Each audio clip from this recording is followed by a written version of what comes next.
Bonjour à toutes, bonjour à tous. Nous sommes mardi 26 juillet, je pense, 2023. Je vais attendre quelques minutes. Non, mardi, oui, 26 juillet 2023. Bonjour Marie-Claude, très heureux, bien évidemment, de vous retrouver cet après-midi. Alors bonjour Michel, je vais prendre je vais utiliser ce live pour vous expliquer très concrètement ce qu'est le gouvernement actuel et ce qu'est le rassemblement des droits de l'homme. Ça, c'est très important.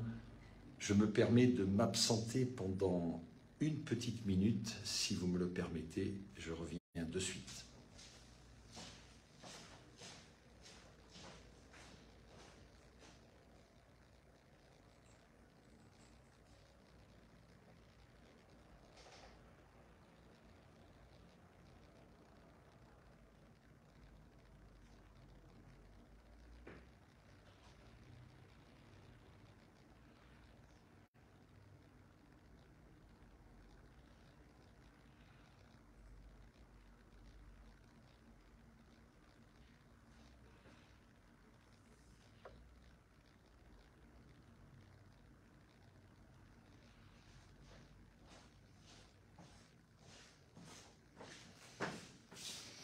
Me voilà de retour.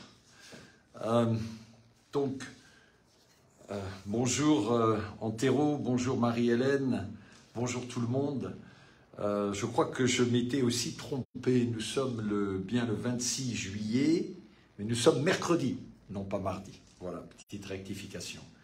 Très heureux de vous retrouver pour une explication détaillée et pour vous faire comprendre encore mieux ce qu'est le rassemblement des droits de l'homme et plus particulièrement aussi qui est ce gouvernement actuel, comment il fonctionne, quelles sont ses structures et surtout vous faire comprendre la dynamique qui existe entre ce gouvernement actuel et le rassemblement des droits de l'homme qui, je vous le rappelle, est un gouvernement.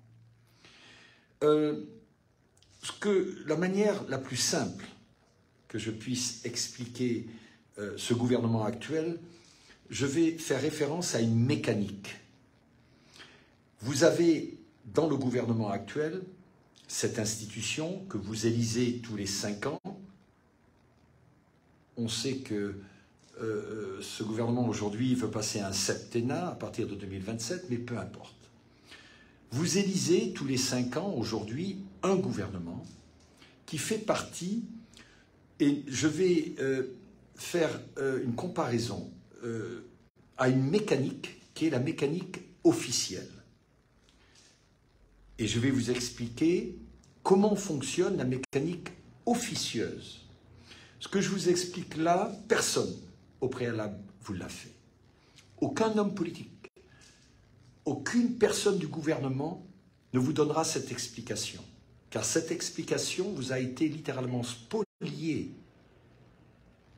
Car cette explication est les raisons pour lesquelles ce gouvernement existe et surtout comment il fonctionne. Et seuls les gens qui font partie de ces coulisses de gouvernement, y compris nous, consultants de gouvernement, nous avons accès à cette mécanique officieuse. Donc on va aujourd'hui utiliser une métaphore pour bien vous faire comprendre, une métaphore d'une voiture, un véhicule. Un véhicule, vous avez la carrosserie, et on va faire référence à cette carrosserie, à la mécanique officielle. Et puis, dans ce véhicule, vous avez le moteur. Et je ferai référence à ce moteur, à la mécanique officieuse. Et, bien évidemment, je vais vous expliquer où se situe le Rassemblement des droits de l'homme, ce gouvernement, par rapport à ce véhicule. Fait-il partie de la mécanique officielle ou fait-il partie de la mécanique officieuse? La raison pour laquelle j'entends utiliser ces prochains lives, c'est pour vous expliquer vraiment comment fonctionne ce Rassemblement des droits de l'homme. Je peux, et je serai le premier aujourd'hui à être interpellé si j'entendais, alors que j'ai toujours vécu au travers d'une mécanique officielle, c'est-à-dire un gouvernement qui est élu tous les 5 ans, du jour au lendemain, un personnage, un monsieur arrive, et là je fais référence à moi-même, qui dit « Voilà, moi j'ai la solution. Moi, Philippe Argillier, je peux destituer ce gouvernement en place au travers de mon gouvernement, le Rassemblement des droits de l'homme. » Bien évidemment, cela vous interpelle, et ça peut paraître même grossier, grotesque. Comment une personne qui n'a jamais été connue au préalable, comment un gouvernement qui n'est pas connu non plus, le Rassemblement des droits de l'homme, comment peut-on, d'une seconde à l'autre, présenter un nouveau gouvernement qui n'a pas été élu et un chef d'État, Philippe Argillier, qui dit ben, voilà, moi je peux changer la donne, moi je peux répondre à toutes vos revendications. Et c'est normal que vous vous posiez la question, bien que 5 ans maintenant que j'essaie de vous expliquer, mais aujourd'hui je sens qu'il y a un éveil de conscience, que les gens prennent le temps de comprendre comment cela fonctionne et comment cela peut fonctionner. Mais sachez que c'est une légitimité tout à fait transparente de se poser la question « Comment cela est-il possible ?» Comment cela est-il possible? Et je vais vous expliquer comment cela est-il possible. Non pas au travers de promesses politiques, mais bien au travers d'un cahier des charges qui, je vous le rappelle, a été formaté ces 20 dernières années. C'est-à-dire que le même principe que si vous vouliez vous faire un costume sur mesure. Sauf que le tailleur a pris plusieurs années pour arriver à la perfection. C'est-à-dire que ce costume devienne comme une deuxième peau. Voilà. Le RDH est une deuxième peau pour la France. Je reviens à mon explication. La mécanique officielle, la mécanique officieuse. La mécanique officielle, donc, est ce gouvernement que vous élisez. Il existe un président, un Premier ministre, qui est choisi au travers de l'Assemblée nationale, puis vous avez le Sénat, les députés, et puis vous avez toute cette organisation qui gère ce budget, qui gère cette politique, qui gère cette géopolitique. Et c'est tout simplement ce que vous avez toujours connu jusqu'à présent. Et effectivement, je suis le premier à valider leur existence. Le gouvernement Macron est bien celui aujourd'hui qui gouverne la France. Ça, c'est pour le côté officiel et c'est pour la carrosserie de ce véhicule. C'est-à-dire que vous êtes allé chez votre concessionnaire, vous avez finalement pris la décision d'acheter une nouvelle voiture et bien évidemment, avant de vérifier les performances du moteur, généralement, on est attiré par le look, par l'apparence de ce véhicule, par la carrosserie de ce véhicule. Et ce véhicule apparaît effectivement superbe, bien qu'il y a des défaillances, mais malgré tout, ça reste une belle voiture. Et cette belle voiture n'est autre que aujourd'hui, je vous rappelle que je suis le seul à pouvoir faire référence à Emmanuel Macron, non pas en tant que président, mais en tant que prestataire de service. Ben voilà, lui représente cette carrosserie. C'est-à-dire que vous allez tourner autour, vous allez même vous asseoir à l'intérieur du véhicule, vous allez dire « waouh, il y a même l'air conditionné, il y a même tout ce qu'il faut ». Donc ça paraît correct. Pour certains, ils auraient préféré telle option, pour d'autres, ils préfèrent d'autres options. Mais malgré tout, ça reste la carrosserie officielle de ce gouvernement.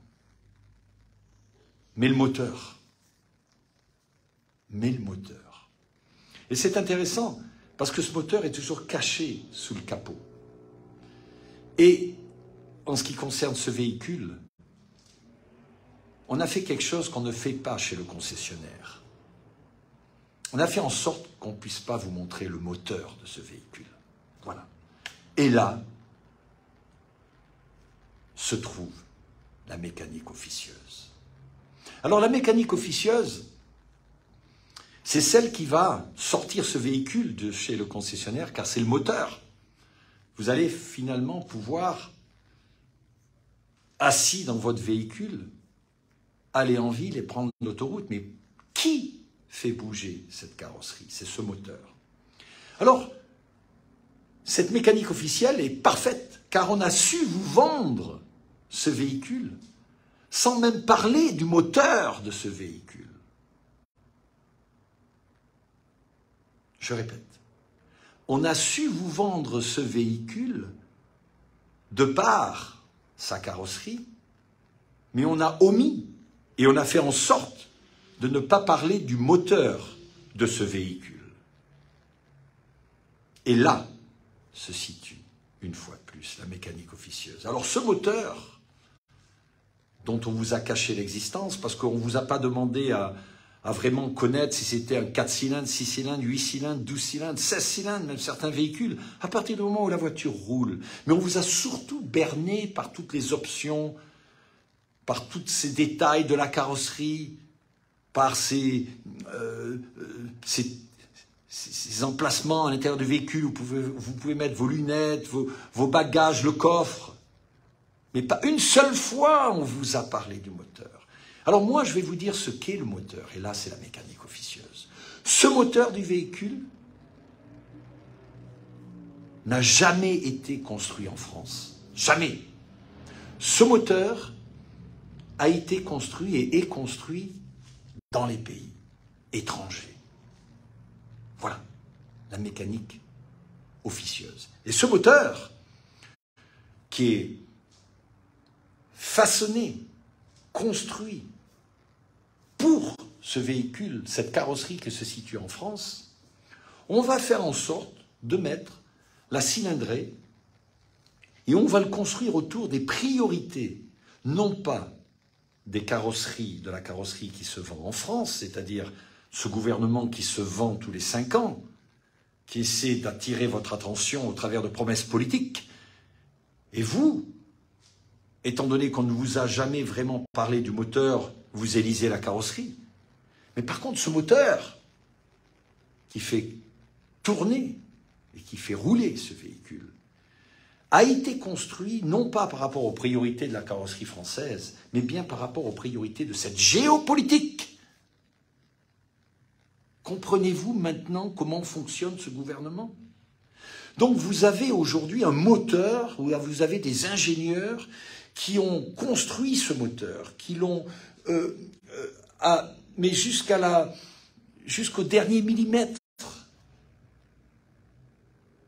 l'ont façonné pour les priorités de l'international, et c'est-à-dire pour les priorités de celles et de ceux qui sont à la tête de ce gouvernement de l'ombre dont j'ai toujours fait référence, c'est-à-dire ce gouvernement qui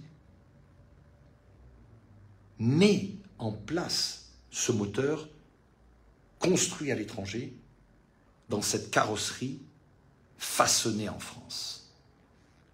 Voilà le gouvernement actuel. Voilà comment on peut le définir en tant que mécanique officielle et mécanique officieuse. Alors maintenant, où se situe le Rassemblement des droits de l'homme, ce gouvernement? Qu'est-ce qu'il est dans ce véhicule? Est-il la carrosserie? Est-il ce moteur? Appartient-il en France? Appartient-il à l'étranger? Monsieur Argillier, expliquez-nous. Expliquez-nous. Qui est le Rassemblement des droits de l'homme? Êtes-vous un des ingénieurs qui a travaillé sur ce moteur, ou êtes-vous un des ingénieurs ou plutôt un de ces designers qui a dessiné cette carrosserie? Alors je vais vous dire qui nous sommes. Et bien évidemment, toujours en utilisant des métaphores, car cela vous permet de mieux comprendre. Et moi-même, si j'étais aujourd'hui en train d'écouter Philippe Argillier, j'aurais besoin de ces métaphores pour comprendre qui est Philippe Argillier, qui est ce Rassemblement des droits de l'homme, et comment fonctionne-t-il? Comment peut-il avoir cette autorité de dire le Rassemblement des droits de l'homme est le seul gouvernement à pouvoir destituer celui en place. Comment fait-il? Je vais vous expliquer ce comment. Le Rassemblement des droits de l'homme a été cette entité qui est, en métaphore, qui ont été les conseillers du designer qui a dessiné la carrosserie, et ces gens ont été les conseillers, les consultants aussi de ces ingénieurs qui ont formaté ce moteur. C'est-à-dire que nous nous sommes mis un pas en arrière, derrière ces gens-là, et nous avons suivi l'entièreté de tout leur historique, à savoir comment, au niveau de la carrosserie, depuis le premier dessin, où nous étions assis à côté du designer, il a décidé de dessiner cette carrosserie, au même titre que ce même groupe de consultants avait des consultants qui étaient assis à côté de cet ingénieur, de ces ingénieurs qui dessinaient ce moteur. Ce que nous avons fait, nous n'avons pas uniquement été présents pour les observer.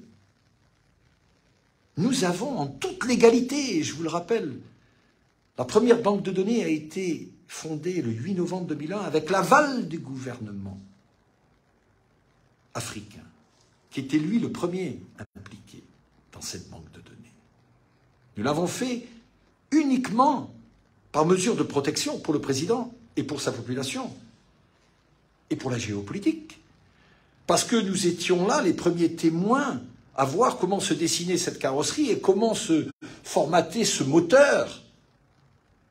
Et il était important pour nous, non pas de se rappeler comment cela s'est fait, mais bien évidemment de répertorier toutes les informations.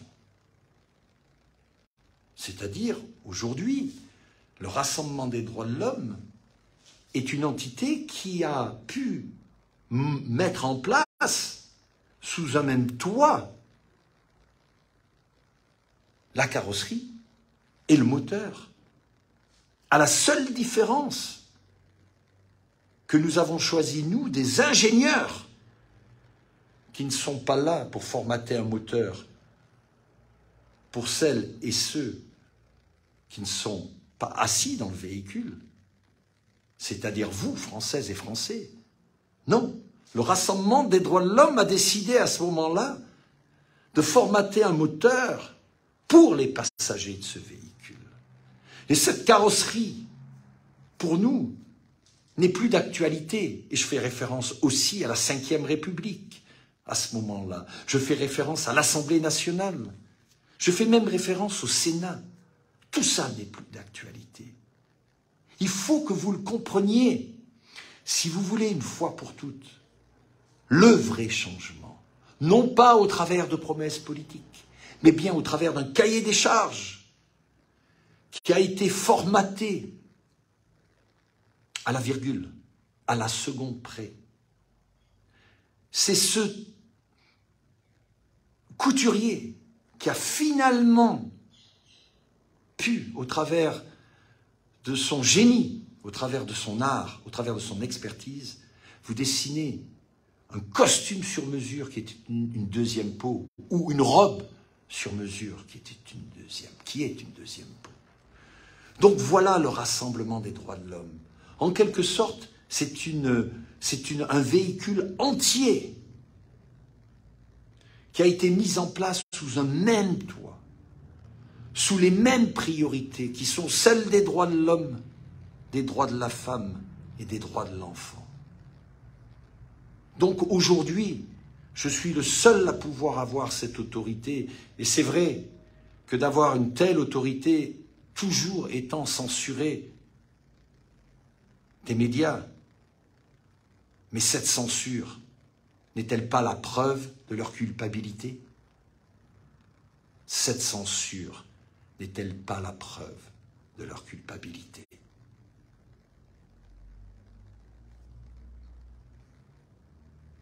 Une mécanique officielle, une mécanique officieuse, un véhicule qui est construit d'un côté en France de l'autre à l'étranger, ça, c'est pour le gouvernement actuel. Ça, c'est pour le gouvernement que vous élisez. Ça, c'est pour tous ces hommes ou femmes politiques que vous écoutez. Mais ce véhicule n'est pas pour vous. Le seul véhicule qui a été dessiné pour vous, c'est le véhicule que le Rassemblement des droits de l'homme a mis ensemble pour vous, car il l'a construit de toutes parts. Il est temps que vous, passagers, deveniez aussi celui derrière le volant. Et là est la différence entre le gouvernement d'aujourd'hui et le vrai gouvernement qui est le Rassemblement des droits de l'homme.